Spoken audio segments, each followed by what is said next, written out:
Entrevista de Armando Donoso a don Enrique McGiver. 50 años de actividad constante, de la labor infatigable, de acción improba y cotidiana. 10 lustros de ininterrumpida existencia política que han acrecentado con el oro de la experiencia el caudal de su sabiduría. Una larga y fecunda vida de que declina en su otoño tranquilo, después de haber sido prima en frutos en el estío de su mocedad y de su madurez, una tranquila ancianidad, en fin, sobre la cual la nieve de los años ha deshecho su blancura. Tal se nos aparece ante nuestra curiosidad la severa figura apostólica de don Enrique McGiver. Pocos, contados para ser tenidos en los dedos de la mano, son los hombres que aún quedan de aquella generación inolvidable que se formó a promedios del siglo pasado cerca de los Lastarrias, de los Mata, de los Gallo. Casi todos se han ido llevándose con ellos el tesoro de muchos recuerdos interesantes que la muerte arrebató a la historia. Y como la historia de aquella época está aún por escribirse, las generaciones venideras sólo habrán de recurrir al testimonio de los documentos fríos sin vida, en los que sólo se estampa aquello que conviene a los que los redactaron y nunca la verdad intacta, la verdad vivida, la verdad pequeñamente humana. ¿Quién nos hará ver de cerca, en todas sus intimidades, en su carácter total, a los fundadores del radicalismo chileno? Sus cartas andan desperdigadas, muchas se han extraviado y en la mayoría de estas ellos no fueron enteramente francos para mostrar intactos sus corazones y sus sentires.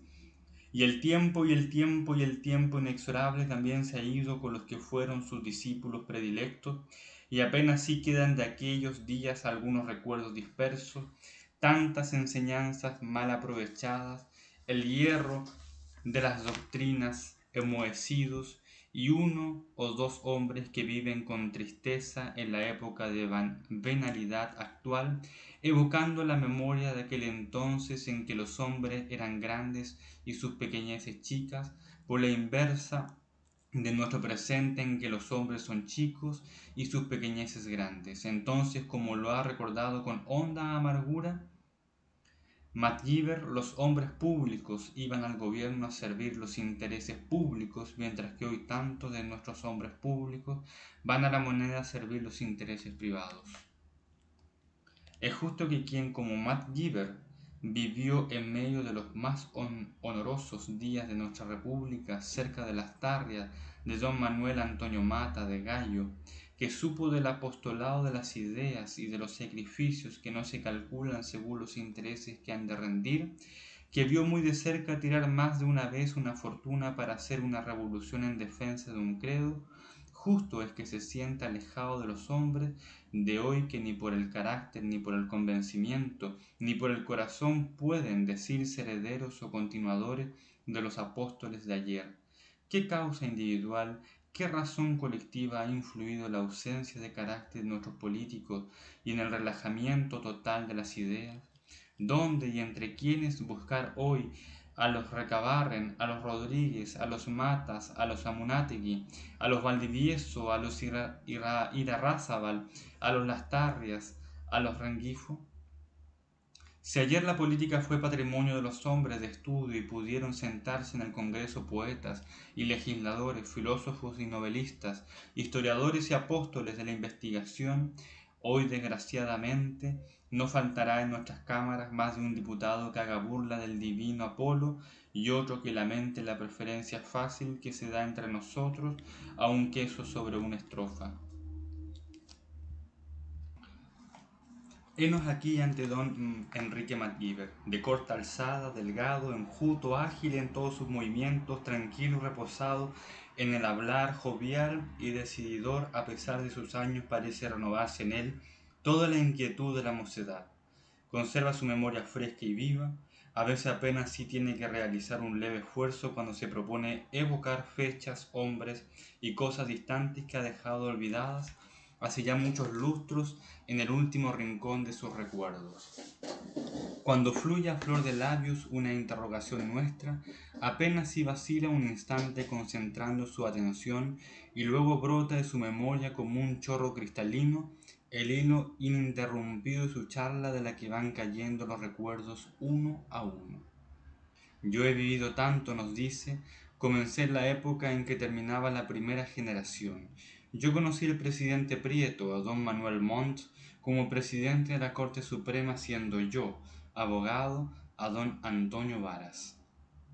Habla lenta, pausada, rítmicamente, sin vacilaciones, sin atropellos.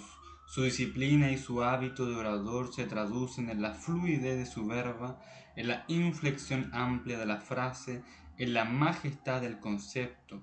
Nosotros pensamos que si en este instante en que le oímos alzarse un tono su voz e hiciese un ademán tribunicio, todo esto que nos dice podría reconstituir un severo y bello discurso. De tal modo su hablar es correcto, su vocalización tersa, su seguridad de pensamiento uniforme. Sin embargo, no creamos que en la simple charla el énfasis no le abandona, o que haya en su expresión alguna amaneramiento, tal vez en quien se hubiese formado la escuela oratorio de los Castelar o de los Errázuriz, donde el arreo de la palabra está por sobre la acción de la idea, podría la influencia del gesto rotundo y del vocabulario altisonante llegar a constituir una costumbre. Pero MacGyver procede de otra filiación enteramente diversa, formado en el gusto de la escuela inglesa por tradición de raza y gusto personal. La primera virtud que aprendió en ella fue la sobriedad y, para ser sobrio, antes logró ser sereno. Todas sus facultades naturales se purificaron en el crisol de severas disciplinas, Stuart Mill, Macaulay, Spencer. La lógica y el razonamiento, la precisión científica realizaron insensiblemente el cultivo esmerado de sus facultades, y cuando estuvo maduro el orador se reveló de un golpe, sin vacilaciones ni tanteos. Nacido don Enrique MacGyver en Constitución, recuerda con entrañable cariño su ciudad natal, que en la mitad del pasado siglo era uno de los primeros puertos de Chile. Allá en el pequeño cementerio, cerca del mar, duerme el último sueño su padre, y allá conserva también intacto el recuerdo de la casa paterna, donde naciera hace 70 años. Eso ha cambiado mucho, dice don Enrique con cierto dejo de tristeza. Antes había en Constitución una exportación de 8 a 10 millones de los antiguos pesos. Cuando yo era niño se construían buques de gran tonelaje. Había buenos astilleros y excelentes armadores. Uno de los que existe actualmente es hijo de otro de los de aquel entonces. Constitución fue fundada por constructores navales en tiempo de la colonia. La mayor parte de ellos eran vizcaínos y como Constitución se parecía a Bilbao, la llamaban Nueva Bilbao. ¿En qué época llegó a Chile su padre? En el año 35. Naufragó en Valparaíso durante un temporal, quedó herido yendo a parar al hospital de don Nathaniel Cox. Como no pudo volverse a Inglaterra, por falta de buque se quedó ahí y se empleó en la casa de don Juan José Vives. Años después llegó a Constitución y contrajo matrimonio. ¿No recuerda haber realizado algún viaje por mar durante los años de su infancia? El viaje más antiguo de que tengo memoria me dicen que debe haber sido por el año 52. Fuimos a Valparaíso y nos volvimos a Constitución por mar. Recuerdos precisos no tengo, sino impresiones vagas, una tempestad creo que al llegar a Valparaíso. ¿Y en qué colegio hizo su educación de humanidades? De Constitución me trajeron al colegio de los padres franceses de Valparaíso. Solicitamos una pequeña interrupción para verificar la autenticidad de la noticia que da uno de sus biógrafos haciéndole aparecer como alumno del Colegio Británico de Valparaíso. Pero don Enrique nos dice: yo no he estado nunca en un colegio propiamente inglés. De niño conocí el inglés familiarmente porque mi abuela, la madre de mi padre, vino a Chile y no aprendió una palabra de español. Así pues, esto nos obligaba constantemente a hablar en aquella lengua. Además, en nuestra familia se nos enseñó el inglés porque todos los de la casa lo hablaban. Salí de los padres franceses y pasé a una casa de comercio. Más bien pronto me fui a Constitución. Allí me dio la viruela que me dejó en muy malas condiciones. Estuve más de un año convaleciente. Pasé ese tiempo leyendo cuanto caía en mis manos. Entre otros recuerdos que me permití leer el contrato social de Rousseau, por cierto que sin entender nada de él. Y como ese libro, muchos, una enciclopedia inglesa, de los cuales no saqué gran provecho, pero en fin, en segunda me vine al Colegio de los Padres Franceses de Santiago a concluir mis humanidades. Mi padre era un inglés anglicano profundamente religioso. Nosotros fuimos educados católicamente y, bien claro lo recuerdo, que mis hermanos y yo teníamos que cumplir estrictamente con nuestros deberes religiosos. En caso contrario, mi padre se disgustaba sobremanera. El hecho de no ir a misa constituía para él una falta grave. ¿Estima usted que su educación en un colegio de religiosos influyó hondamente en sus ideas para llegar bien pronto, por reacción, a ser un liberal convencido, enteramente contrario a los credos recibidos en el hogar y en las aulas? Evidentemente. En Valparaíso nos hacían estudiar, nos explicaban un catecismo de cierta importancia del cual es autor un teólogo italiano, Perrone, me parece, que es un ataque dogmático teológico contra el protestantismo y una denigración contra los hombres que iniciaron la reforma del siglo XVI. Allí se les pinta como a unos miserables, vendidos, sin moral ni ideales. En el catecismo se decía contra ellos cuanto malo es posible decir.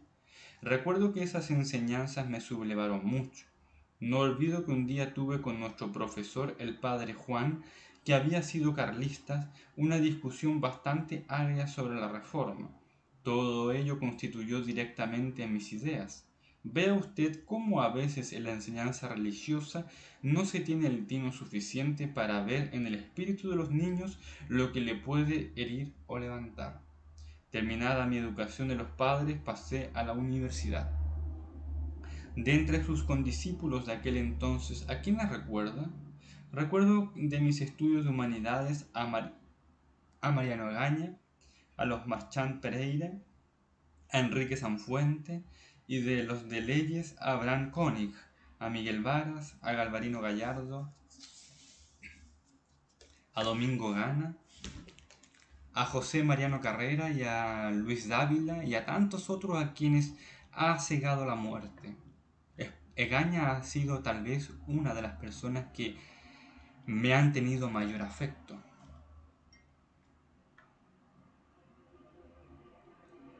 ¿Era usted estudiante universitario cuando concurrió por vez primera al Club de la Reforma?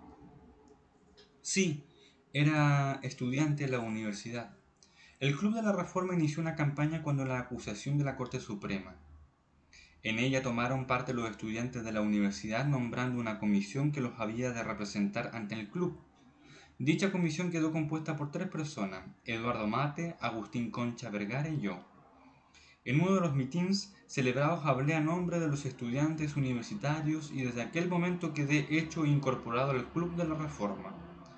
Poco después fui secretario del club siendo presidente Vicente Reyes. Recuerdo que en esa gran reunión hablaron también y por primera vez José Manuel Balmaceda y Luis Rodríguez Velasco. Yo causé algún efecto en aquella reunión debido a una causa más física que intelectual en realidad. De estudiante yo era un poco flaco, de estatura baja, no gastaba patilla ni bigote, de modo que mi aspecto no correspondía a mi edad. Así pues todos cayeron oír hablar a un niño de cosas que no correspondían a su edad. El club se formó entre los años 1858 y de 1868, sobre todo por los jóvenes que habían pertenecido al Partido Nacional y por otros afiliados al Radical. Entonces formaban entre los radicales muchos que más tarde no lo fueron, por ejemplo los Mate, Eduardo y Augusto, Demetrio Lastarria, Aníbal Sañartu. La persona más calificada del club, según mi entender, era don Jerónimo Urmeneta, por su edad, por sus servicios numerosos. Todos le consideraban con cariño y con respeto. Las ideas del club no eran nuevas, eran las antiguas ideas radicales que allí comenzaron a ser vulgarizadas. En aquel contacto perdieron su tiesura, su aspecto filosófico, lo cual perjudicaba a todas luces al partido, pues más que una agrupación basada sobre los principios humanos, parecía una institución que andaba por las nubes. El Club de la Reforma humanizó todo esto y lo esparció por el centro y el sur del país. Lo hizo llegar a todas partes, popularizó las ideas liberales en Chile. En aquella época tampoco las ideas radicales encontraban la resistencia que tienen hoy, pues en ese entonces la cuestión religiosa no ocupaba el lugar que hoy se le ha dado.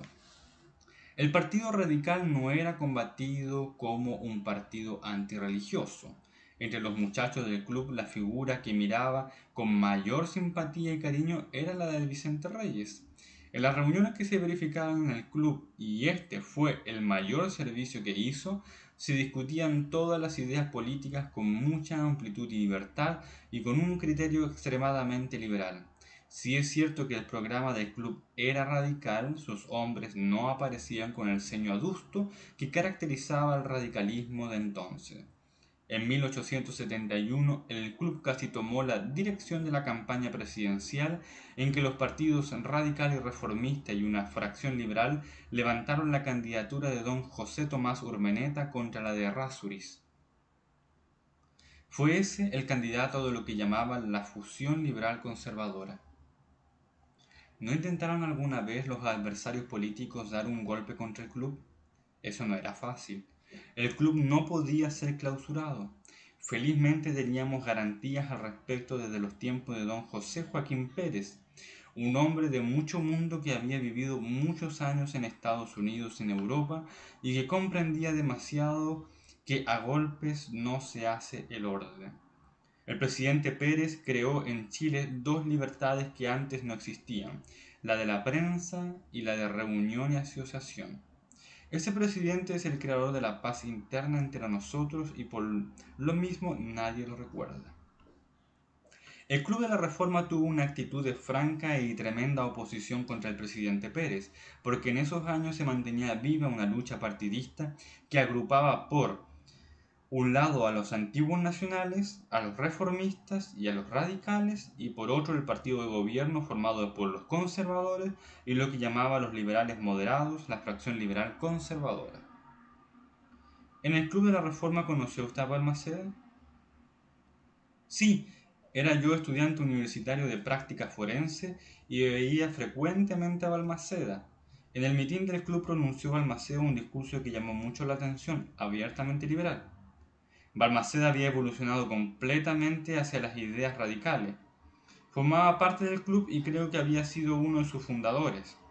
Por ese entonces, tal vez en 1868, le conocí y llegué a ser muy amigo con él.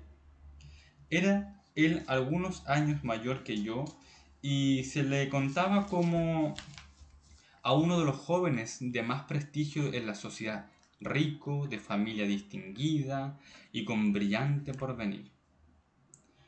Cuando no se trataba de simples campañas políticas, ¿cuál era la acción cultural del club? Continuamente se verificaba en el club reuniones y se dictaban conferencias destinadas a ilustrar. Recuerdo que en muchas de ellas tomó parte sobresaliente Balmaceda. Las figuras descollantes en el club eran, he hablado ya de don Jerónimo Urmeneta, los Arteaga Alemparte, Vicente Reyes, José Manuel Balmaceda y otros muchos cuyos nombres se me escapan. Me dicen que de ese club solo quedan vivas 6 personas. Victorino Garrido, Abraham Koenig, Vicente Reyes, Luis Martiniano Rodríguez.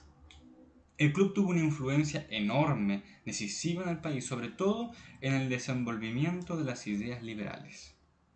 Bruscamente se abre una puerta en el fondo de la pieza, penetra en ella un hijo de don Enrique, le dice algo al oído, a lo cual asiente con un leve movimiento de cabeza el anciano y luego aquel abandona la sala de trabajo. Continuando el hilo de los recuerdos, le preguntamos: ¿conoció de cerca a don Domingo Arteaga Alemparte? La de don Domingo Arteaga estimo yo que ha sido una de las más altas personalidades intelectuales chilenas.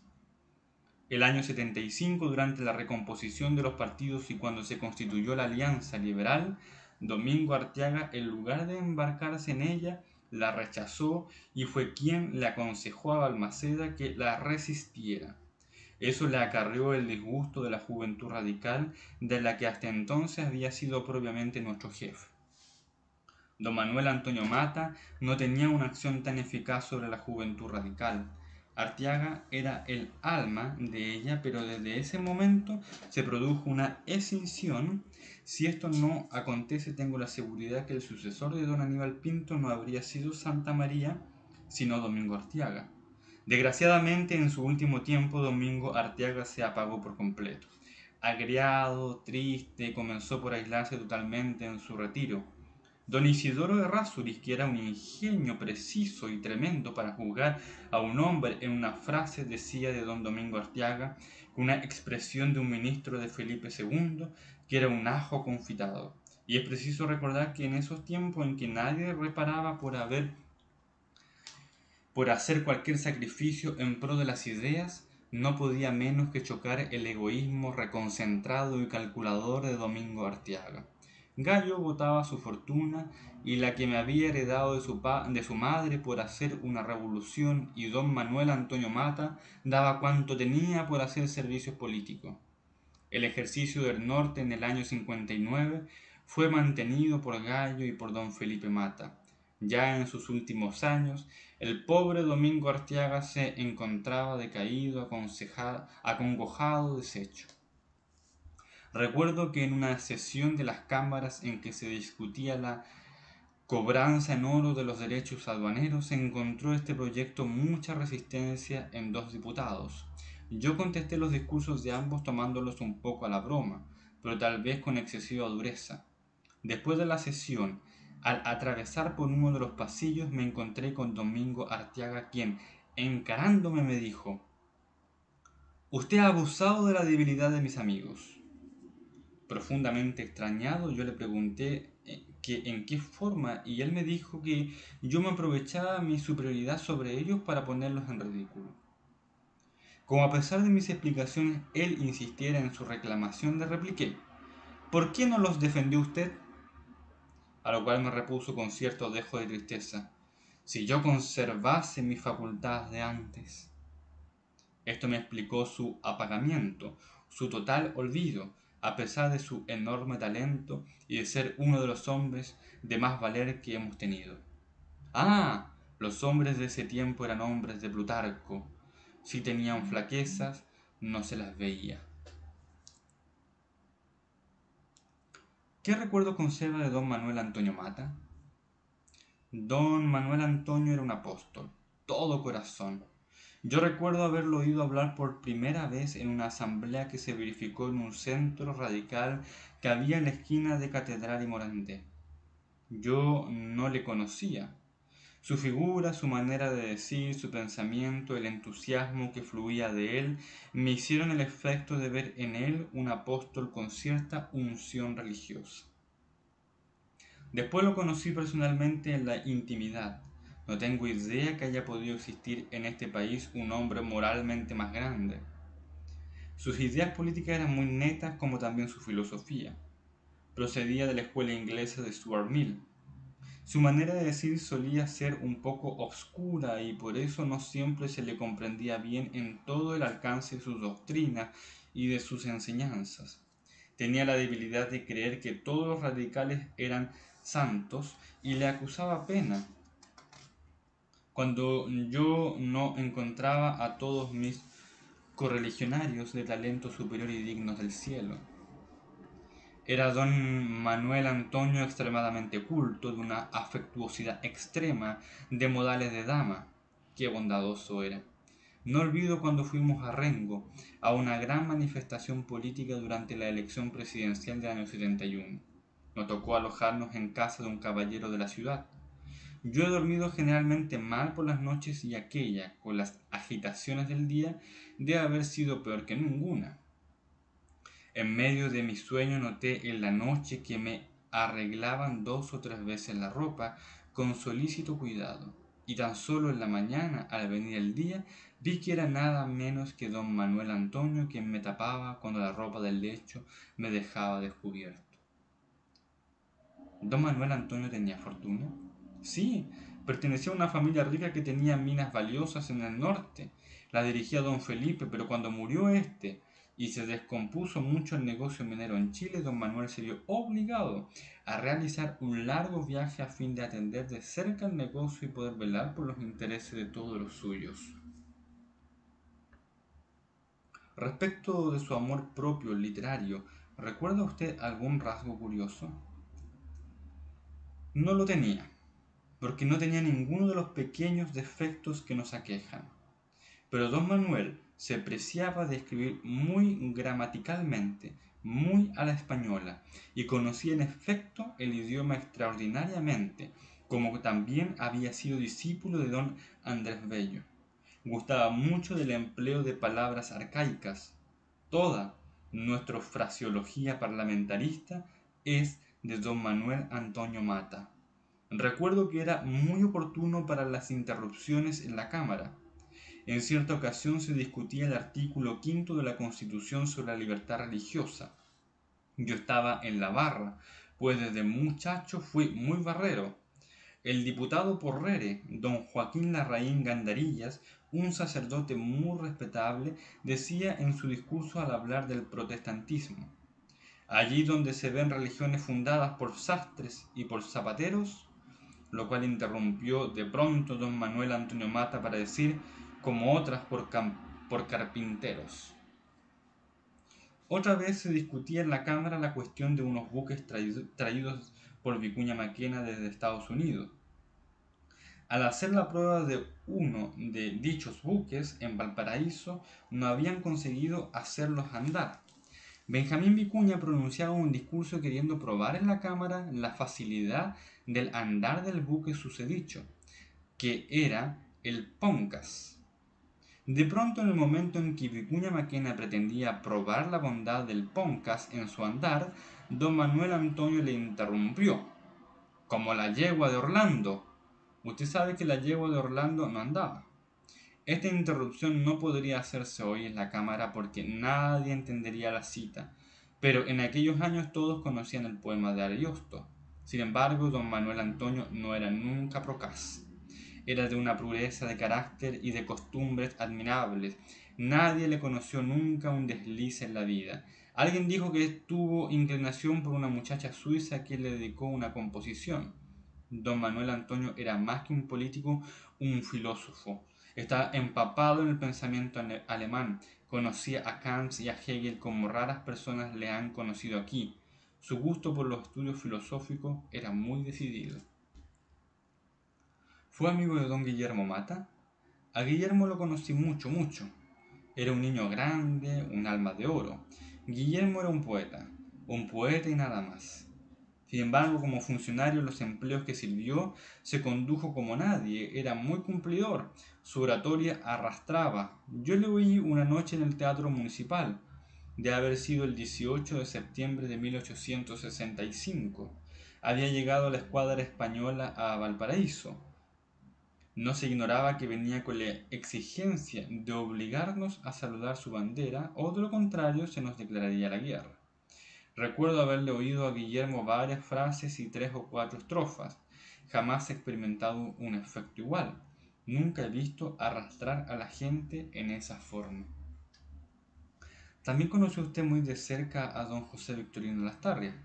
Sí, fui muy amigo con uno de los hijos de don Victorino, con Daniel Lastarria, en una época en que vivía en una antigua casa de la subida del cerro, que hoy ha desaparecido. Entonces se reunía allí la Academia de Bellas Letras. Enseguida vi mucho a don Victorino en las cámaras.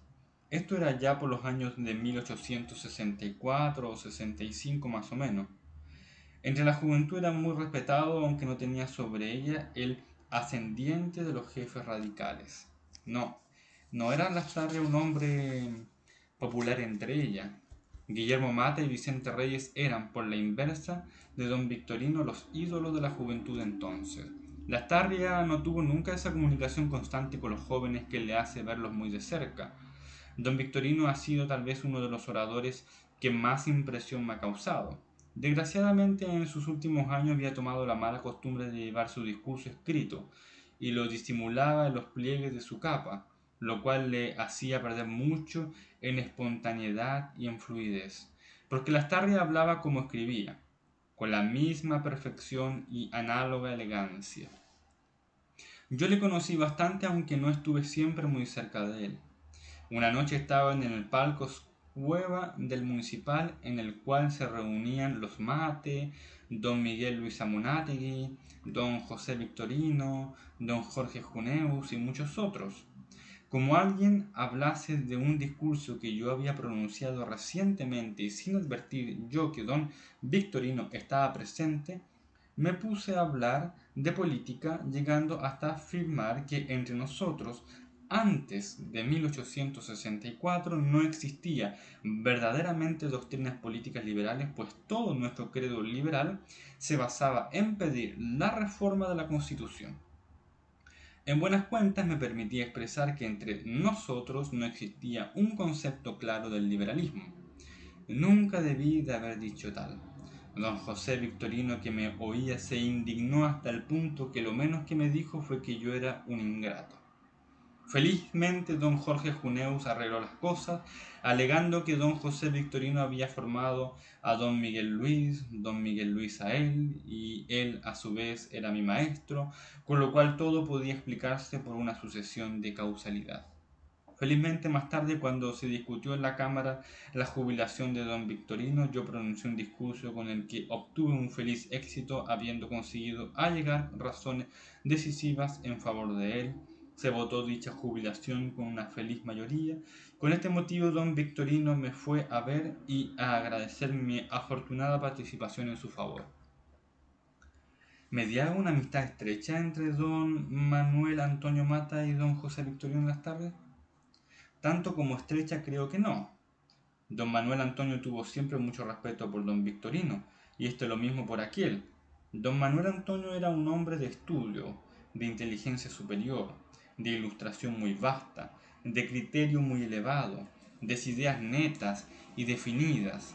Don José Victorino Lastarria fue más un profesor que un político, a pesar de la actuación brillante que le cupo tener en la Cámara del 48 y del 49 y 20 y más años después. Los autores europeos ejercían mucha influencia en él y gradualmente evolucionó, desde la enseñanza de los constitucionalistas de la primera mitad del siglo XIX hasta lo que él llamó la política positiva. Sus aspiraciones fueron las de un ardiente liberal, pero sus ideas prácticamente se caracterizaron en la reforma, no siempre acertada de la Constitución de 1833. ¿Fue amigo usted también de don Isidoro Errázuriz? ¿Qué recuerdos conserva de él? El de Isidoro Errázuriz fue tal vez uno de los cerebros más poderosos que hemos tenido en Chile. Contaba una educación política muy extensa, tenía conocimientos muy generales y facultades combativas de primer orden. Con una frase mataba a un hombre. En el Club de la Reforma de Valparaíso le cupo una acción muy directa, porque estos clubes existían en muchas partes. Isidoro Errázuriz era de la misma época de los Artiagas, de Vicente Reyes, de todos los jóvenes que comenzaron el 57 y el 58. Isidoro desarrolló una oratoria parlamentaria. Un poco tarde, pero desde su primera juventud fueron admiradas sus cualidades tribunicias. Él no hablaba, pintaba. Tenía el talento de los contrastes y un talento enorme para hacer frases que en otros hubieran resultado una enormidad. Ante el pueblo, en el mitin, Isidoro constituía un poder muy grande, sabía ir derecho al corazón. La frase no la hablaba, la esculpía, quedando estampada como en marfil. En la Cámara tenía un defecto, defendía muchas causas y a veces solía crearse situaciones difíciles. Defendió y combatió a todos los partidos. Nació como radical y el radicalismo lo amparó mucho, levantándolo a una situación de prestigio. En cierta ocasión apareció un protocolo firmado por Isidoro con un ministro extranjero en el cual complicaba al país en responsabilidades graves. Muchos habló de eso, mas había sido hecho con el mejor móvil del mundo, a fin de facilitar nuestras relaciones internacionales. Isidoro Errázuriz vale mucho más que la reputación moral que se le ha creado. Era voluble, inconstante, pero un gran cerebro y un gran espíritu. Transcurre un instante, como la conversación ha sido larga y sostenida, don Enrique MacGyver se sienta fatigado. Me despido de él para regresar al día siguiente. Día miércoles, tarde, a la hora en que el sol muere, en los tejados y el incendio crepuscular comienza a bañar la ciudad y las lejanías más remotas. Reina en la sala una penumbra suave propicia al recogimiento. De pronto se abre una puerta y aparece don Enrique con paso ágil y gesto amable. Los minutos se vuelan, son preciosos. Iniciamos inmediatamente y sin rodeos nuestras preguntas. ¿Qué parte tomó usted en la acusación al intendente de Valparaíso en 1876? Yo me estrené en la Cámara con esa campaña, hablando en contra de la acusación que era un asunto político de partidos. Me designaron los radicales para que hablara a nombre de ellos a fin de sostener la no aceptación de la acusación. Promovió este asunto un debate muy largo y muy acalorado, en el cual tomaron parte los principales oradores de la Cámara. Isidoro Errázuriz por el lado de la acusación. Fue un debate que constituyó un ataque a la situación política. El intendente de Valparaíso era todo el gobierno, cuñado del presidente de la República y un hombre que tenía una altísima situación en el Partido Liberal. Yo hablé al fin del debate para fundar un voto.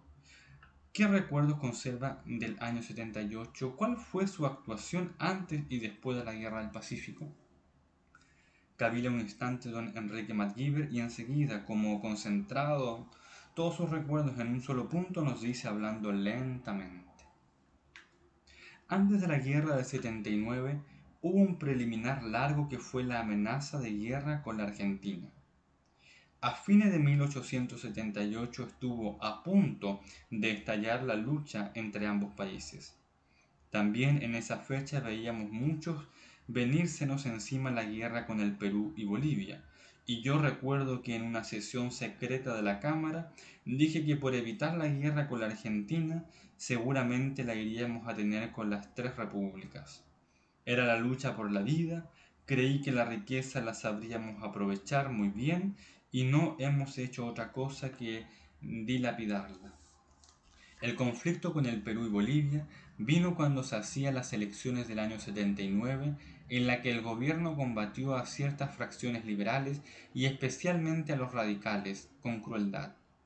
Naturalmente, cuando la guerra vino y todos pensaban que era necesaria la unión de todos los chilenos, nació la cuestión ministerial de que no podían unirse cuando se tenía al frente un ministerio que había atacado sin respeto a la ley y a los hombres.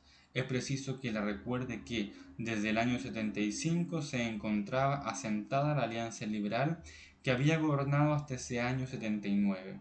Pero en esa fecha de la declaración de la guerra, algunos liberales reaccionarios se unieron con los conservadores e intentaron realizar un movimiento de reacción. Era ministro del Interior don Belisario Prats. El Congreso se reunió para declarar la guerra el 3 o 4 de abril del 79 en sesión secreta. Mientras se detenía un instante en la evocación de sus recuerdos don Enrique MacGyver, aprovechamos el momento para hacer un paréntesis formulando una pregunta curiosa. ¿Es cierto que aquella anécdota que pinta el coronel Godoy saliendo de una sesión rigurosamente secreta del Consejo de Estado y, al encontrarse con una persona conocida, decirle, no pudiendo contener su entusiasmo, al fin le declaramos la guerra al Perú? Por única respuesta, don Enrique lanza una carcajada fresca y espiritual, y con la expresión de la hilaridad aún reflejada en su rostro nos responde, sí, es cierta, y es muy curiosa. ¿Qué impresión conserva de aquellos días? Lo que caracterizó aquella guerra fue la confianza absoluta del país en el éxito. Esa confianza era de tal naturaleza que habría existido lo mismo si la guerra hubiera sido no solo con el Perú y Bolivia, sino también con Argentina. Se confiaba mucho en la energía nacional y en la eficacia de la administración. Fue peculiar en esa guerra el hecho de que no la hiciera ningún general ni la dirigiese en sus aspectos principales el gobierno. La realizó el país, La dirigió el país, el pueblo, la opinión pública. La campaña de Tarapacá, la de Tacna, la de Lima, fueron obra de la opinión o impuestas por la opinión. Vea usted lo que está pasando hoy en Inglaterra. Exactamente lo mismo pasó aquí en la política. Desde luego, el gobierno no cambió de rumbos políticos, mantuvo la situación de la Alianza Liberal, hubo entera libertad para criticar al gobierno en el Congreso y fuera de él, no hubo censura ninguna, se procedió en todo con mayor libertad de lo que se procede ahora en Inglaterra. Las críticas y censuras a los directores de la guerra eran tremendas a veces. Uno de los ministros de aquella época, don Miguel Amunátegui, decía una vez a propósito, él no llamaba al público sino la fiera. ¿Qué les decimos hoy? ¿Qué le damos de comer a la fiera? Esto da una idea del contacto en que se encontraba el pueblo y la opinión con el gobierno mismo. Recuerdo que fueron días de honda impresión aquellos que transcurrieron entre las primeras noticias recibidas del combate de Iquique y las noticias sobre el resultado del combate. En esos días el gobierno temió más de una vez las exaltaciones populares. Cuando después de la guerra regresaron las tropas a Santiago, ¿conserva usted alguna impresión particular? No las vi. Iba yo en un viaje al sur a buscar a mi familia. No olvido que en el tren en que viajaba solo iba una persona, una viejecita con su canasto en el carro de tercera. Calla un instante la voz de don Enrique, luego como hablando consigo mismo dice, qué lejanas comienzan a verse esas cosas. Su primer recuerdo de Balmaceda data del mitin organizado por el Club de la Reforma. Sí, del mitin convocado por el club para protestar de las acusaciones de la Corte Suprema. A Balmaceda le conocí mucho y muy de cerca.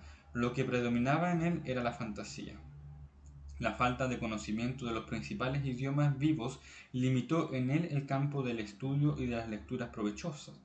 Como hombre de imaginación era fácilmente impresionable, y la viveza de sus impresiones debilitaba en él considerablemente la contemplación detenida y verdadera de las cosas. Así se explican algunos de sus errores. Vio la prosperidad argentina en el régimen del papel moneda y el estupendo desarrollo del Banco de la Provincia de Buenos Aires y vinculó la prosperidad de la nación vecina y de su banco provincial no a la riqueza del suelo y a la inmigración, sino a la facilidad del crédito por medio del papel y del banco oficial. Sus pasiones eran vivas, aunque no tenaces y persistentes, y no era difícil sugerirle ideas y sentimientos conforme con la pasión. La atmósfera que le rodeaba dominaba mucho en él el espíritu de Balmaceda. Era un hombre de acción, de extremada acción, aquí donde tan escasos son los hombres que hacen, que ejecutan, que realizan lo que proyectan o piensan. Acrecentaba sus energías las circunstancias de que pasaba muy fácilmente sobre los inconvenientes de las cosas.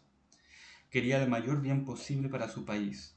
Sus lecturas romanas le llevaron a formarse una idea cesárea del gobierno y como era él mismo personalista con aquella idea cesárea y su yoísmo se convirtió su persona en la autoridad y la autoridad fue su persona. Deseó gobernar bien, pero no pudo o no supo emplear los resortes y los medios para realizar su gran propósito. Creyó que las obras públicas, con la mejora y extensión de las enseñanzas, con la benevolencia para con los partidos, podía hacerse todo y no vio o no quiso ver la crisis nacional que amenazaba a la República y que lo amenazaba a él si persistía en conservar el depósito sagrado, como decía, que había recibido sus antecesores. Ese depósito sagrado era la intervención del presidente de la República, la designación y elección de su sucesor. Se equivocó y yo hasta ahora guardo cariño el recuerdo del adalid del Club de la Reforma y lloro en mi alma su desgracia y la de mi país. La historia le juzgará. ¿Lo llamó alguna vez al gobierno de Balmaceda? Sí, más de una vez. Recuerdo que en una época en que era ministro de Relaciones de Metro Lastarria y ministro del Interior don Ramón Barros Luco, no recuerdo en qué año, me llamó a La Moneda y me ofreció la cartera de Relaciones, es decir, el cuero de Demetrio Lastarria. Vengas al ministerio, me decía, dentro de 6 meses reorganizaremos el gobierno. Sea usted ministro, luego vendrá Augusto Mate con nosotros, y qué de cosas no podremos hacer. ¿Qué recuerdo conserva de la Revolución del 91? La revolución del 91 fue la crisis de la intervención electoral, un caso único y curioso en nuestra América. Honra a nuestro país y a nuestra raza el que por la defensa de una fórmula de derecho, la de que no se puede gobernar sin presupuesto y sin contribuciones legalmente autorizadas, se sacrificara todo, la paz, la tranquilidad, los bienes y hasta la vida. Conforta este recuerdo de la vitalidad nacional, aunque después hayamos sufrido y suframos la depresión consiguiente a tal hercúleo esfuerzo. Los ingleses hicieron algo parecido en el siglo XVIII, pero allí estaban de por medio las ideas religiosas. Por cierto que esto nos enaltece. Quien lea los boletines de sesiones y siga su curso comenzando desde el año 64, puede decir a cada paso, ¿dónde iré a encontrar la revolución? De tal modo comenzó de antiguo la defensa del derecho electoral. La revolución del 91 fue una crisis fatal. Fue el desenlace de una lucha antigua entre el gobierno y el país por el derecho electoral, por el establecimiento de la piedra fundamental de la República. No es probable, me parece a mí, que se pudiera o se hubiera podido hacer la conquista de ese derecho pacíficamente por medio de una evolución lenta y progresiva. El país había crecido mucho, las ideas de libertad y de derechos se habían acentuado extremadamente y no era probable que se tolerase por más tiempo la usurpación del derecho electoral por el presidente de la República. Aquello deprimía, avergonzaba. Balmaceda fue en parte la víctima de un sistema con el cual había nacido la República.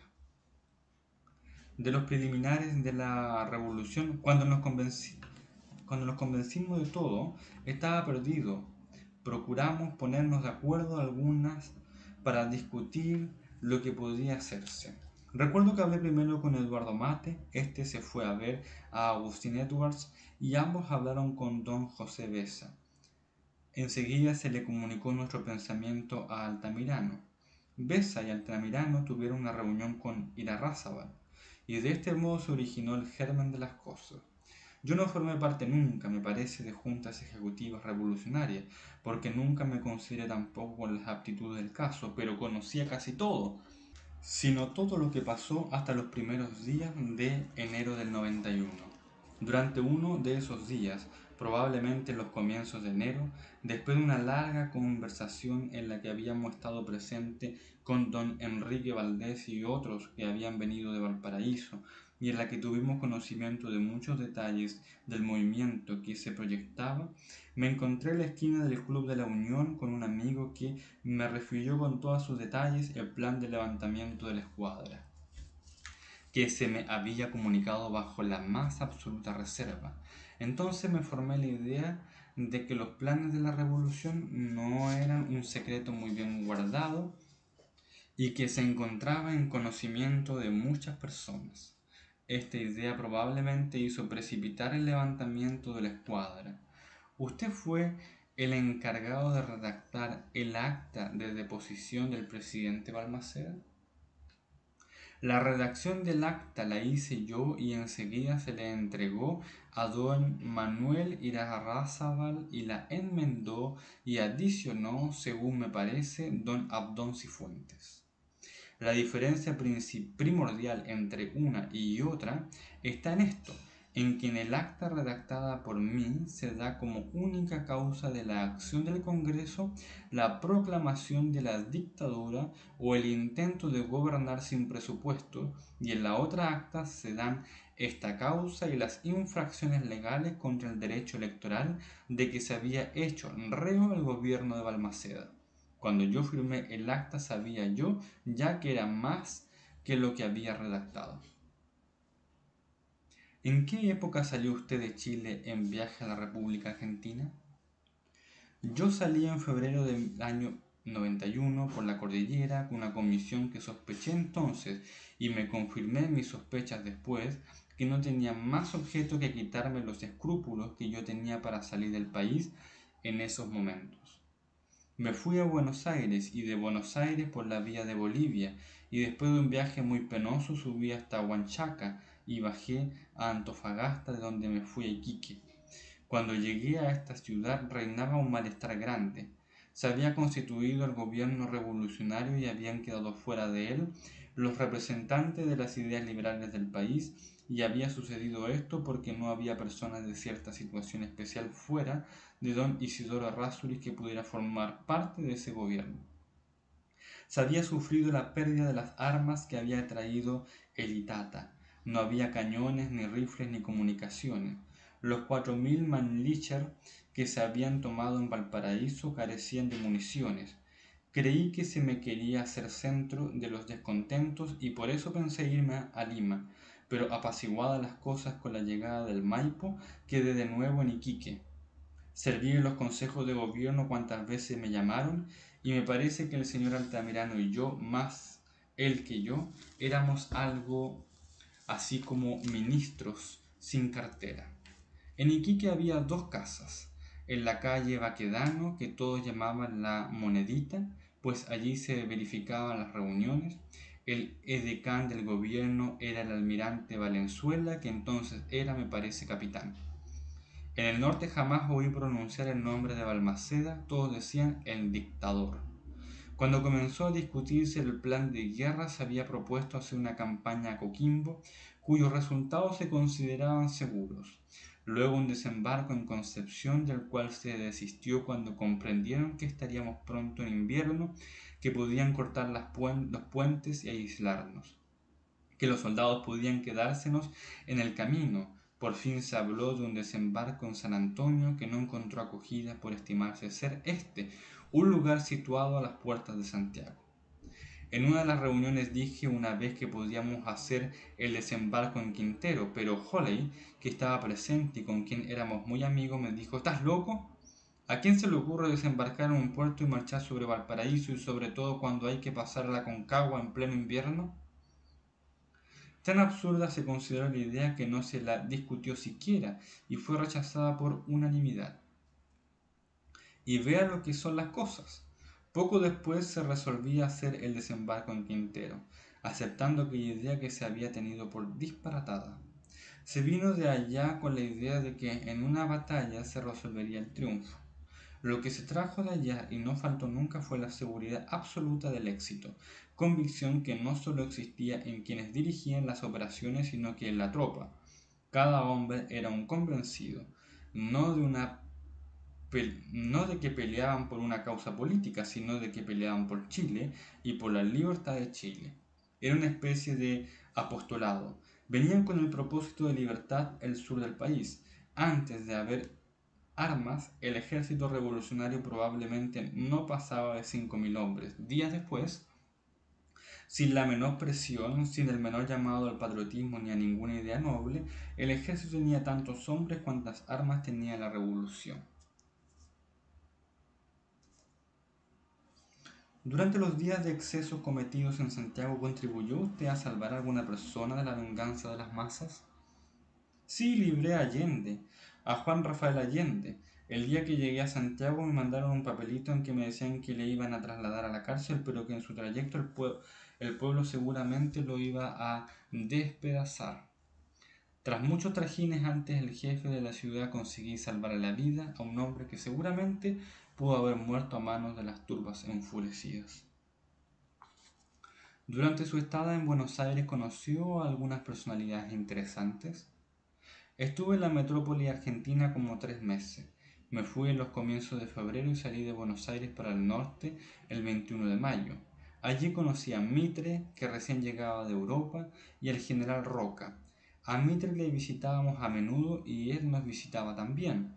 Un día, cuando llegó la noticia de que se había echado a pique el Blanco en Caldera, recuerdo que nos hizo una visita a Mitre e ignoro si para consolarnos nos dijo, entre otras cosas: para la revolución, la voladura del Blanco equivale al hundimiento de la Esmeralda en Iquique. Como es de suponer, nosotros estábamos muy afectados con la noticia del desastre y sobre ella el chaparrón de Mitre no era para hacernos reír. Y esto sin contar que ignorábamos aún la muerte de Valdés, el obrero más eficaz y laborioso de la revolución. De esta galantería de Mitre debe acordarse muy bien Adolfo Guerrero. La hora avanza, es tarde. La vecindad de la noche nos obliga a cortar el hilo del recuerdo que fluye de la memoria fresca de don Enrique MacGyver. Hasta mañana. Hasta mañana, nos dice tendiéndonos la mano franca. Comienza un suave crepúsculo cuando llegamos a la casa de don Enrique McGiver. En el instante en que penetramos en la sala de trabajo, está sumergido entre un alto de papeles, legajos, libros y periódicos. Cuando advierte nuestra presencia, se levanta rápidamente y se apresta al sacrificio de nuestro interrogatorio. ¿Cuál fue su actitud, le decimos, como ministro de Hacienda durante el gobierno del almirante Montt? Mientras él cavila un instante, repasamos en nuestro recuerdo lo que le hemos oído en cierta ocasión a don Abraham Koenig. Si hubiéramos hecho la conversión cuando la propuso McGiver, recordaba, el señor Koenig, otra suerte tendría en nuestra hacienda hoy. Pensar que el proyecto de McGiver consistía en una cuenta tan sencilla como la de las viejas, enterar un fondo de acumulación igual a la del circulante hasta que hubiera podido hacer la conversión. Pero en este país estas cosas no las entenderán jamás. Cuando tuve la cartera de Hacienda durante el gobierno de Jorge Montt, recuerda don Enrique, presenté un proyecto de conversión de papel moneda que entonces era una aspiración verdaderamente nacional. Este proyecto fue considerado bueno, pero encontró de parte de los conservadores una resistencia invencible que se manifestó sobre todo en la Comisión de Hacienda de la Cámara de Diputados. Me convencí que el proyecto no pasaba porque era yo su autor, o mejor dicho, porque provenía de un ministro de filiación radical. Trabajé entonces otro proyecto que presenté a la comisión como propio don Eduardo Mate.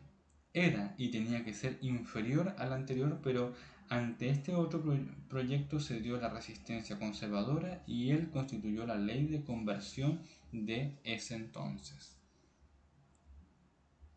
¿En esa resistencia contra su proyecto no mediaría un interés político determinado? Seguramente.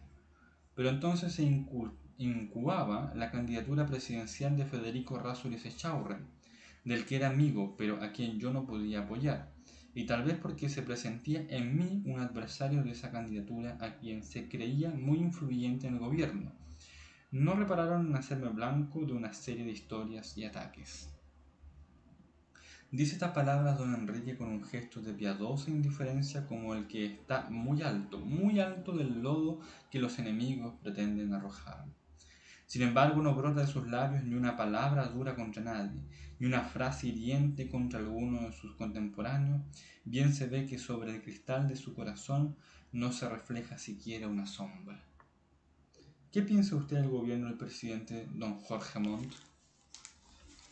Nunca he conocido un hombre más deseoso del bien público y de la corrección y la honorabilidad suya en todos sus actos. ¿Qué recuerdo conserva de la lucha presidencial entre don Vicente Reyes y don Federico Errázuriz Echaurren? Con entusiasmo combatí de parte de Vicente Reyes. Creíamos entonces que era el hombre llamado a ponerle atajo a la relajación administrativa que había comenzado durante el gobierno de Santa María. ¿Cuál ha sido el periodo más activo de su acción parlamentaria? Probablemente fue durante la administración Santa María y en la víspera de la Revolución de 1891. ¿Cómo ha adquirido usted su cultura oratoria? ¿Se ha impuesto una disciplina rigurosa al respecto o es en usted una virtud natural? ¿Cuáles son entre nuestros oradores aquellos que usted prefiere? Yo he hablado porque sí, como el pájaro vuela. Nunca he estudiado literariamente ni métodos o modos oratorios. He admirado mucho, siempre a los oradores franceses, la precisión y la admiración y claridad con que exponen el argumento. El inglés es más difuso. En cambio, en el fondo de las ideas los ingleses son admirables, aun en sus oradores que no son los principales. Los ingleses hacen una distinción entre lo que llaman orador y debater. Con temperamento oratorio entre nosotros he conocido muchos. Hablo de los oradores parlamentarios, naturalmente. Santa María, don Manuel Mata, don Antonio Vara han tenido grandes cualidades oratorias, pero a mí el que me ha agradado generalmente más por su forma ha sido Lastarria. Por su fondo, no sabía argumentar, no sabía exponer don Victorino. Como tribuno, el primero de todos ha sido don Isidoro Errázuriz, y aún como orador parlamentario era grande, pero antes que nada era orador popular. Altamirano hablaba bien, Máximo Lira habla admirablemente, me encanta oírlo. De los otros lados, literariamente, el primero de todos, aunque con su refinamiento excesivo, era Ambrosio Montt, y por su refinamiento, su intención y aticismo Julio Segers. Don Domingo Santamaría era un hombre que impresionaba. Su figura, su manera de decir.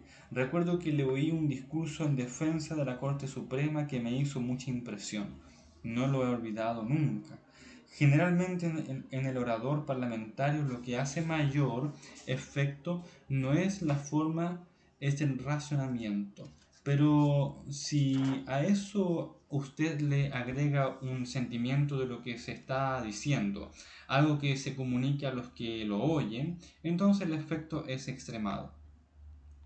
En nuestras cámaras corrientemente se habla muy bien. Luis Aldunate era un excelente orador, Domingo Arteaga razonaba admirablemente, Zorobabel Rodríguez tenía una dicción muy difícil pero razonaba muy bien. Quien recuerdo que hablaba con mucho sentimiento era Abraham Koenig. ¿Conoció usted muy de cerca a Robinet? Mucho le conocí. Es uno de los hombres de corazón más bondadoso que he encontrado. La abnegación en él era tan natural como los colores en las flores. Él no hacía un esfuerzo en trabajar por el bien de los demás. Satisfacía una necesidad de su naturaleza, inteligente, activo, enérgico, leal, hasta el extremo, hasta la muerte. Toda su vida vivió para los demás y se olvidó tanto de él que tuvo que salir trágicamente de la vida. ¿Cuáles han sido sus ideales dentro del Partido Radical? Yo he sido hombre que he formado mis ideas creyendo que la organización política y social había de tener por base el principio de la libertad, y a él he servido y por eso he sido radical. Porque el radicalismo tradicional, el radicalismo inglés, el radicalismo de nuestros primeros hombres es el radicalismo de la escuela económica inglesa y el de la filosofía de Stuart Mill. Las necesidades y las imposiciones del industrialismo europeo, que se ha convertido ahora en lo que se llama la cuestión social, no desmedran y no desmienten el principio de libertad, sino que obligan a transacciones con los hechos nacidos de ese industrialismo y que no es posible desconocer ni desentenderse de ellos. En una palabra, he sido y soy liberal por principios, radical. El radicalismo inglés no ha sacrificado sus principios a las excepciones. El problema obrero, el feminismo, los trata el radicalismo inglés tomándolos como hechos sin alterar sus principios. Todo lo contrario de lo que sucede aquí, donde parece haberse tomado la forma del radicalismo francés que se ha hecho socialista. Se pueden tomar los hechos y trabajar por una causa, pero sin alterar los principios. Hay aquí una anarquía de ideas, no existe la pureza de doctrinas de hace 30 o 40 años. Enseguida la instrucción con ese fraccionamiento de la enseñanza ha perdido la síntesis de las cosas y por lo mismo se han perdido mucho los ideales. ¿Qué más socialismo que la beneficencia y la enseñanza superior? Y sin embargo nadie la censura. Es muy difícil en los países nuevos mantener ideales políticos. ¿A qué se debe su alejamiento del Partido Radical? Mi alejamiento se debe a la salud, a las fuerzas. Ahora he sentido las fuerzas físicas un poco disminuidas. Yo tengo la falta de modestia de pensar que con una acción enérgica podrían acentuarse las ideas y restablecerlas, pero allá se restablecerán ellas solas. La moda de hoy es la alemana, el Estado. Mañana volverá a ser la inglesa, el individuo. ¿A qué atribuye usted nuestra decadencia parlamentaria? A dos motivos. Primero, a la venalidad electoral y enseguida al voto acumulativo. Hay que pagar la entrada al Congreso. Antiguamente usted veía otra manera de proceder. El gobierno era el que gobernaba. El interés del partido que gobernaba era el de llevar la mejor gente al Congreso y el interés de la oposición era llevar también su mejor gente a las cámaras. En el día de hoy no se busca la mejor gente para el Congreso, sino que se busca lo que se puede. Se busca al que pueda costear su elección y dependiendo la elección del dinero, no siempre va al Congreso lo mejor, los partidos no buscan lo mejor que tienen, sino lo que pueden. Además, hay una depresión general. No solo ha bajado el nivel del Congreso, sino que todos los niveles están de baja. Sin embargo, yo considero que el Senado de Chile, a pesar de todo, es una cámara que hace honor al país y creo todavía que cuando no se trata de los que llaman aquí intereses partidaristas o electorales, es la corporación más sana y más levantada de la República. Es lo mejor que nos queda, es lo que nos queda. Yo he admirado mucho los discursos de Pancho Valdés, de Luis Claro, que demuestran una labor enorme por ilustrar al país en asuntos de tanta importancia. Apenas termina estas sus palabras don Enrique MacGyver, oímos unos leves golpecitos en los cristales de una ventana próxima. Una criada tiene en sus brazos a un nene rubio que mueve sus bracitos como haciendo un ademán de llamar al abuelo. Y don Enrique, que está fatigado con el hablar sostenido, no vacila un instante. Se alza de su asiento y va a la ventana de donde el pequeñuelo le mira con sus ojos saltarines.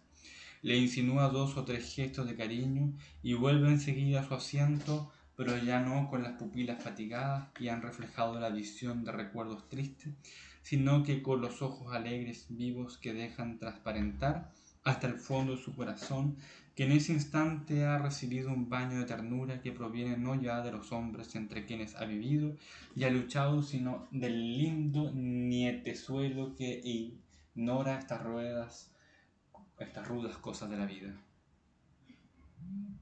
En su hogar, en la felicidad de su santo hogar, don Enrique MacGyver guarda el mejor tesoro para su noble ancianidad.